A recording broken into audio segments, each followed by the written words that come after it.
I once moved in with a lady abroad after just 2 emails. Please don't do what I did. There were some measures in place for my safety, but I still took a gamble.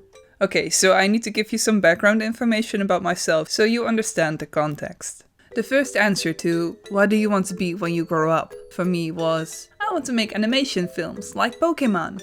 A few years later, I realized people in animation studios can have really tedious jobs, and something like Dragon Ball wasn't animated by one person. At 14, I thought, well, all these cool anime are all based on manga. So my ambition shifted to comic artist, and I started drawing every day. During my first course when I was 18, I however discovered filmmaking. The storytelling in moving images was actually more appealing to me than still images. And I jumped onto that. The incident happened when I was still a student, a year before a certain virus terrorized the world. I followed a bachelor's course this time in filmmaking, but something inside me still felt curious about animation. What I knew about animation was mostly self-taught up till that point, starting out as a child in Microsoft Paint, drawing frame for frame and shortening each horribly compressed image to the shortest Windows Movie Maker would allow. It wasn't pretty. Then later the wonderful world of Flash opened to me, and I actually made some stupid Flash animations for Legend of Zelda and Skyrim back then, on a different account. Anyway, I missed animation. I missed drawing. So I decided to sign up for a student exchange program to London to follow an actual animation course for half a year. And I had a year and a half to prepare. And since part of the submission was presenting a portfolio, I started experimenting and learning more about animation in the World Wide Web.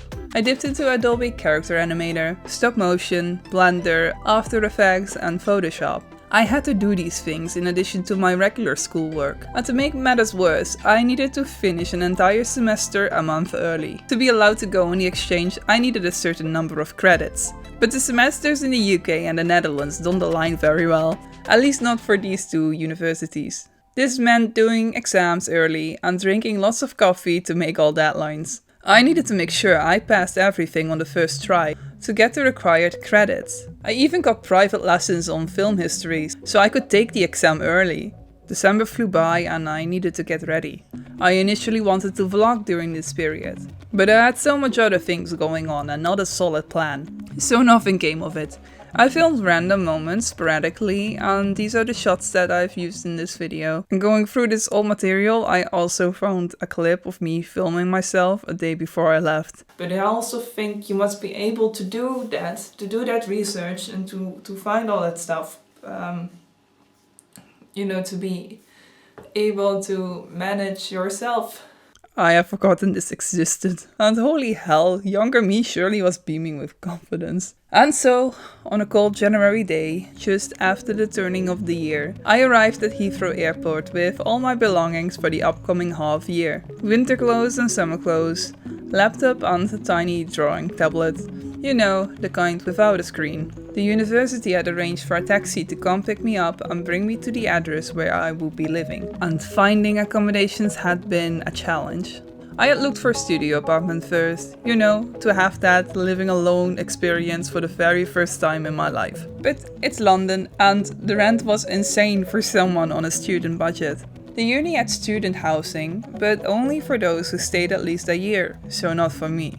For exchange students, they had a page on their website with locals that offered a room in their house for a price. But they explicitly mentioned they hadn't interviewed these people or anything, so I had to judge the trustworthiness of the people behind the pixels myself. And I found a lady with a room to spare. Her husband had died years before, and she had a 21-year-old son still living at home. We exchanged all but 2 emails before my arrival. The taxi driver was kind enough to wait and see if someone opened the door. Not that I had any backup plan. I wasn't exactly sure what I would have done if this turned out to be the wrong address, or if the lady took one look at me and thought, never mind, not having that in my house.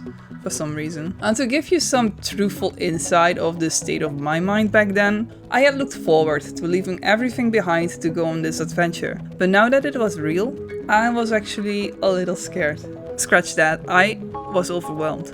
I had no friends here. It was a new home, a new school. No one spoke my mother tongue. The only things that tied me back to my home were the few clothes and items I had dragged with me. And then the door opened. The lady stood in the doorframe with a friendly smile. She showed me around the house. I had a shelf in the fridge and a shelf in the cupboard for all my food stuff. My room had a nice view of the street. And I had one of these extruding windows that made the room feel really cozy. There was a little electric heater for the coldest days and a fan for the summer. The lady also showed me around the city center, pointing out the local supermarket, train station and bus stops. She even made dinner for me that first evening. The house was located in a smaller community just outside of London, but it was still located within the big M25 orbital motorway, and I've been told that people outside of the M25 still consider this London. I unpacked my bags. This was what I had worked towards for a year and a half, so I was going to do it, one day at a time.